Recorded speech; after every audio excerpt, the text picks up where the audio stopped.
James and கோவின் year end big sale March 27 முதல் எங்கும் கிடைக்காத குறைந்த விலை 70% வரை தள்ளுபடி.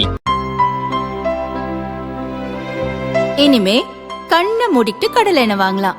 ஏன்னா மந்த்ரா கடலை எண்ணெய் இதயத்தின் தயாரிப்பு. வறுக்க பொரிக்க ஏன் எல்லா சமையலுக்கும் மந்த்ரா தான். மந்த்ரா கடலை எண்ணெய் அபார ருசி, ஆரோக்கியமான உடல் நலம்.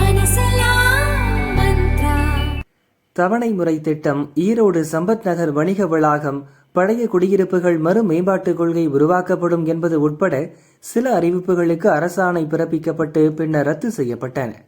இதுபோல தமிழக வீட்டு வசதி வாரியத்தில் அமலுக்கு வராத பல அறிவிப்புகள் உள்ளன.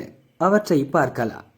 பொதுமக்கள் பயன்பெறும் வகையில் மாவட்டங்களில் மனை மேம்பாட்டு திட்டம் வாயிலாக மனைகள் உருவாக்கப்படும். பொதுமக்களின் தேவைக்கேற்ப நகரின் பிரதான பகுதிகளில் வணிக வளாகங்கள் கட்டப்பட்டு பயன்பாட்டுக்கு கொண்டு வரப்படும். சென்னை லாயர்ஸ் காலனியில் 451 கோடி ரூபாய் மதிப்பில் குடியிருப்புகள், வணிக வளாகங்கள் மறு மேம்பாடு செய்யப்படும்.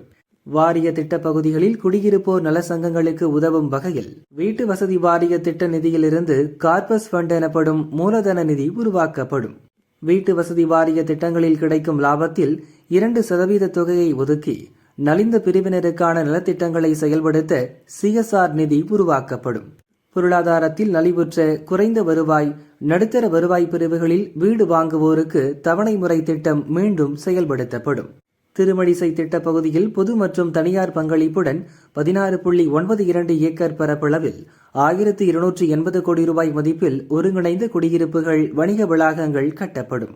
வீட்டு வசதி வாரியத்தால் நீண்ட காலத்துக்கு முன் கட்டி விற்கப்பட்ட குடியிருப்பு வளாகங்களை மறு கட்டுமானம் செய்ய வாரியம் துணை புரியும். கிருஷ்ணகிரி மாவட்டம் ஹோசூரில் மேம்படுத்தப்பட்ட 125 மனைகளில் 59 கோடி ரூபாயில் பொது தனியார் கூட்டு முறையில் குடியிருப்புகள் கட்டப்படும்.